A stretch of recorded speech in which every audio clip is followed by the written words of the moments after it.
হরিশ্চন্দ্রপুরের বিধানসভায় অভিষেক ব্যানার্জির ছবি দেওয়া ব্যানার ছিঁড়ে দেওয়াকে কেন্দ্র করে উত্তেজনা। কাঠগড়ায় বিজেপি তুঙ্গে তরজা। নির্বাচনের বাকি আর মাত্র 5 দিন। তার আগেই মালদার হরিশ্চন্দ্রপুর বিধানসভায় রাজনৈতিক উত্তেজনা চরমে।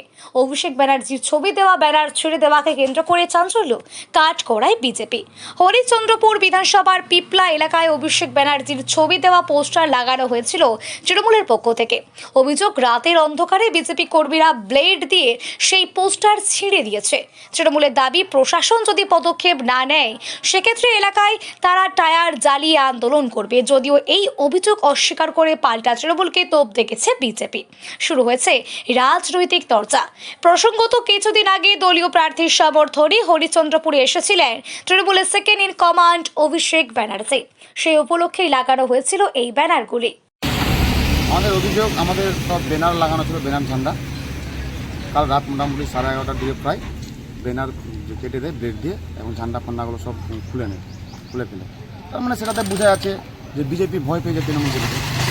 বুঝতে পারছে যে পায়ের নিচে মাঠে সরে যাচ্ছে।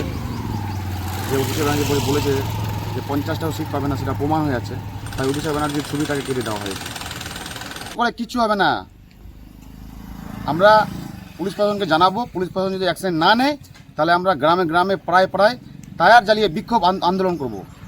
এই কাজে কারা যুক্ত আছে আমরা সবই জানি।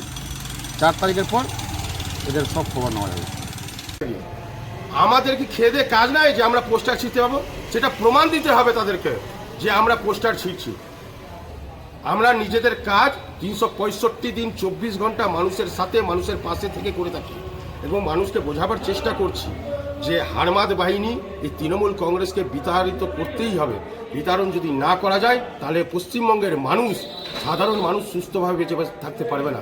অভয়ের মা যখন বিচার পেল না, তখন সাধারণ মানুষ কি করে বিচার পাবে? সেই জিনিসগুলো বোঝাচ্ছি। আর যেগুলো প্রকল্প মমতা ব্যানার্জি দিচ্ছে, সেগুলো তার থেকে বেশি পরিমাণ টাকা দেওয়া হবে বিজেপি ক্ষমতায় আসে। টোটালটাই ভিত্তিহীন। এই অভিযোগের কোনো মানে হয় না। তাদের কাছে খেয়ে দিয়ে কাজ নাই বলে এইসব অভিযোগ করে বেড়াচ্ছে।